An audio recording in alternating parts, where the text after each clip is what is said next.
Great atmosphere. I thought our guys did a great job feeding off the crowd. I thought our crowd, our student section was electric. Being able to see Mizzou Arena like that consistently has definitely been a part of our success. I know we have one home game left, one home game remaining at the end of the season, but the atmosphere is one of the best in the country, and it has definitely helped us. As it relates to our players, we were sharp in practice yesterday, had an unbelievable practice yesterday, very intense, short and sweet, but I thought our level of focus carried over from practice to shoot around into the game. And our coaching staff did a great job, and obviously from a statistical standpoint, TCOB taking care of the basketball was crucial. 21 assists, 7 turnovers, that allowed us to play the way we have always played, especially when our shots are falling. All right, questions? Coach, it's nice to win. Mizzou is the first team to ever go from winless in conference to 10 conference wins in a single season. What have been the changes and the culture to finally make that flip? Well, I credit our planning, meaning our staff. They did a great job throughout the summer. The players that were returning, especially these two to my right and left, they did a tremendous job. Things like that isn't possible unless you're given an opportunity. Is that a record nationally or? NCAA Power 4. Okay. I think everybody else got fired. They could have possibly had a 10-win season, but their administration, their board, didn't give them an opportunity. And I thank my administration, I thank my board for being able to give me an opportunity. It's just that simple. We're in a changing times in college athletics. I've been taught how to build programs by Leonard Hamilton. We've done it, me and my staff at Cleveland State with the players that we had, and obviously here at Missouri, our first year, and then our mindset was just, let's rebuild it again. And I just thank these guys for sticking with it, executing the game plan from top to bottom. Our leaders, meaning our captains, Tamar Bates, Jeremy Sanchez, Caleb Grill, they have led a certain way, and Ant Robinson is our future captain as well. So those guys have done nothing but lead, and it belongs to the players. For Caleb, what helped you bounce back from a tougher shooting night down in Fayetteville, and then has Coach Gates ever told you to stop shooting before, or you just have a permanent green light? No, he gets mad when you don't shoot. And I don't think there's any difference in my preparation. Just take and make open shots. Unfortunately I didn't make them in Fayetteville, but getting back on track tonight was good, and seeing the ball go through the rim. For both Anthony and Dennis, anytime anybody talks about Caleb, it's the shooting, but can you guys talk about just the all-around game and what else he does for you out there? Yeah, Caleb brings a lot to our team, energy and that standpoint. And, we feed off of that. And, you can see us just getting steals and playing hard on defense. And Caleb is the head of that. And, people don't see that, but we feed off of that and, carry that over. Grill is a great leader. His maturation through the years, he's a tremendous basketball mind. And, he'll be on my staff one day. I really, really mean that. Once his basketball career is over, he thinks the game a certain way. His usage rate is very high, meaning when he just get a touch, his reads are really good at exploiting the defense. He takes what he's given. He knows the split second he needs to take a shot, but his teammates know where to throw the ball, and they've thrown strikes to him. He's not catching the ball outside his cylinder. He's catching it right there in his pocket. And guys are setting great screens. Josh Gray is setting great screens for him. And Ant Robinson, Tony Perkins, and everybody else is giving him good looks. And ultimately, defensively, he's one of our highest graded defenders.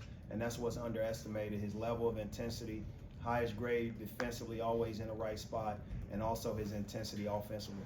For Coach and Anthony, I think, Coach, you mentioned that 21 assists, I think 8 of them were from Anthony tonight. Yeah. Where was the ball movement relative to where you want it to be? How high of a level were you operating on that front tonight?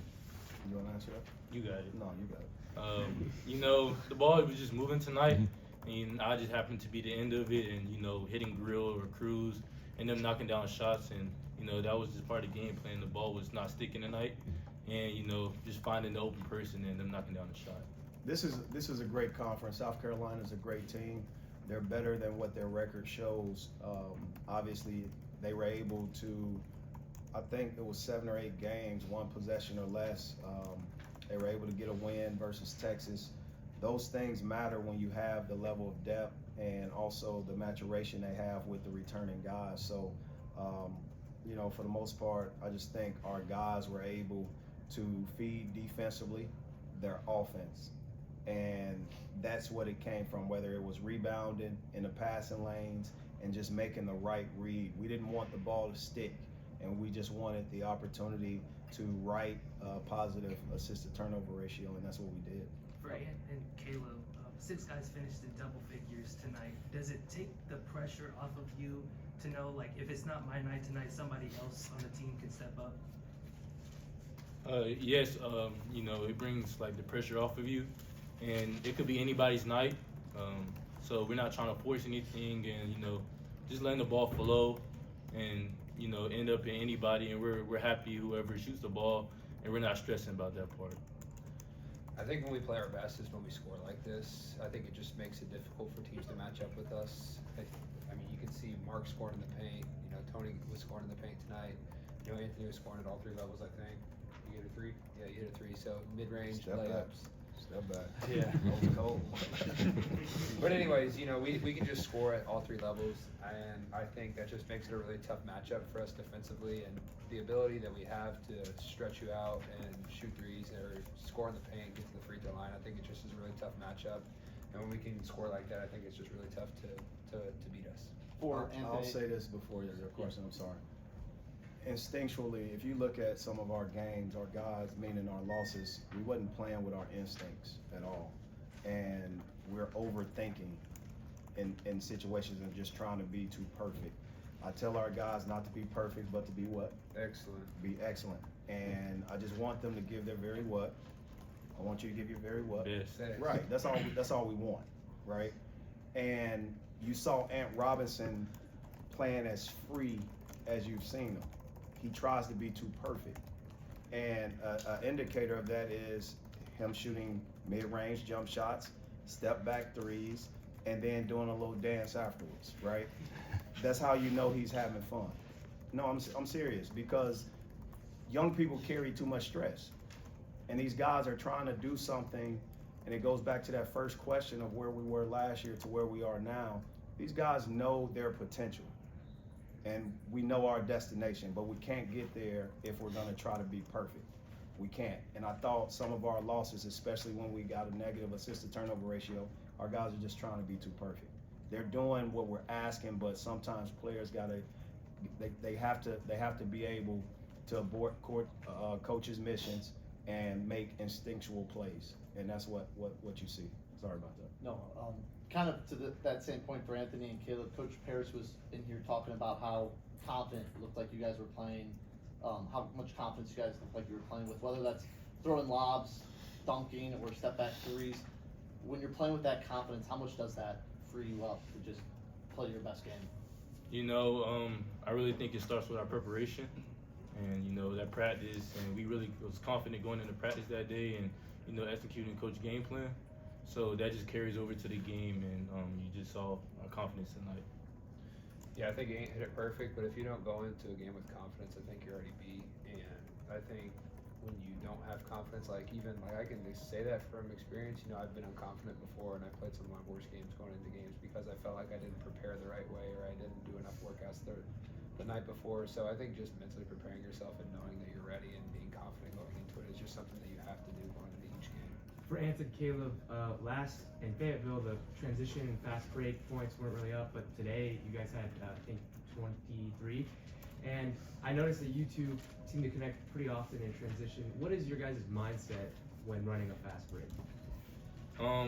Just fast break is a part of what we do, and getting out and run. And somehow me and Caleb are always trying to connect or whatever because he's running hard. And, that's just who we are, get up and down and, play fast and have fun. So that's just a part of who we are as a team. Yeah, if we can beat the other team down the court, that's probably going to be the easiest basket we get because it's hard to score against anybody's set defense. So if we can beat their defense down the floor, it just sets us up to score 100 points some nights. And I think if we can, like I talked about earlier, how we were really good at scoring at all three levels, but like when we get out and run, I think it just makes it even tougher for them because they got to start playing defense when the shot goes up, and teams don't realize that, but when the shot goes up, that's when your defensive possession starts because once we get it, we're going. I'll say this when it comes down to the confidence. Our instincts after a loss at Arkansas, what I look at is how guys handle each other, how they communicate, how they make eye contact if they're down on themselves or if they're ready to make something wrong right. The level of communication was correct. The tone, the sort of responses to questions that I posed in that locker room, and obviously what we left on the table. I credit Arkansas. But young people, when they go through adversity, they sometimes get to the negative emotionally just based off a response, and it's only 24 hours, 48 hours in a quick turnaround like that, where I've asked these guys to be prepared to practice. So they were prepared to practice. They were prepared to recover from their mistakes or whatever we could have done in Arkansas. Therefore, we're not starting at -10, we're starting at 0. We're never getting below that threshold, which now you will be putting your foot on a shovel, trying to get out of that hole from an emotional and mental standpoint. And our guys have not gotten down like that. They've recovered from mistakes and they've been ready, no different than I started this press conference. We had a very sharp practice and my tone was just like this. And when you can do that as a coach, as assistants, and have players lead certain things, you know, they were correcting each other before I had to say something. And it spilled from the locker room into our practice and obviously what you see in our preparation in games. So that's where the confidence comes from. It comes from the ability to recover in addition to these guys playing with their instincts. Coach, Coach, how special was that moment to get Jeremy Sanchez in for those last few minutes? Man, me and Jeremy, look, I'm just telling you guys, he's gonna be a CEO of something. And he was on the first team I've ever coached. And I'm saying that because that young man paid his way. He worked construction sites. He broke his foot because an excavator ran over it. He'd been through things. And when I say adversity, that kid's not afraid of adversity at all. And there's no better captain to have than a Jeremy Sanchez. When I've subbed him in this game, I think it was our game to close at IPFW for us to clinch our first championship. That's who Jeremy Sanchez is. Always ready, always on time, and obviously what the crowd, you heard the crowd, not because of his popularity, but what he stands for. Jeremy Sanchez has a story, and he has an unbelievable, infectious personality within this team. And he was on the first team I've ever coached. And I wasn't afraid to start him as a walk-on in my first season coaching. And obviously him back in his locker room, having him here on this ride, that means something to me because he was a part of turning around something previously. So when you look at the turnaround, I just look at having the right guys, the right personalities in the locker room that's not afraid of it. And it starts with Jeremy Sanchez. It starts with Trey Gomillion, who's back, right, as a GA. Those personalities been through what I've asked this team to do. So they'll be future coaches as well. These guys continue to do their thing, and they'll be pro basketball players. What I do want documented is this. Every assistant on my staff is a head coach, and they deserve an opportunity to run their own programs. What we have been able to do is not just because of me. It's not. I will be selfish to think that way. I lean on these guys for a lot. And if it was up to me and not my administration, they would all be co-head coaches with me, because that's how much work they do, that's how much input they have. And I truly believe when you look at this team picture, 5 years from now, you'll see head coaches running their own program somewhere. And I just want you guys to really understand that these guys, it's not just me doing this, it's the future head coaches that's on my staff. Final question? Coach, it was a homecoming of sorts for Jordan Butler. Can you just talk about what you've seen out of him this season with South Carolina through scouting? I love Jordan. Jordan's always going to be one of my former players. I'm going to always be his coach. 20 years from now, that title is going to be the same when he introduces me to his child or his future wife, right? This is Coach Gates. And just in the layup line or in the end of game line, I told him I love him. He told me he loved me. And I'm proud of, what he stands for. He wanted to get back home. And that's the most important thing. I had to understand that. His mom graduated from South Carolina, but his development is trending in a direction that I think it has been trending on. And you've seen clips of him continuing to get better. You see the maturity. He's going to be a good player in the SEC. It just takes some people time. He was a true 17-year-old kid when he came here. He didn't turn 18 until probably, I want to say, beginning of the school year. So for me, being a part of his foundation, he's carried some things over, and I'm proud of what he stands for and what he's done. I'm thankful his family believed in me, and obviously he cherished the moments that he had with his teammates here in Missouri. All right, thanks, Coach. MIZ.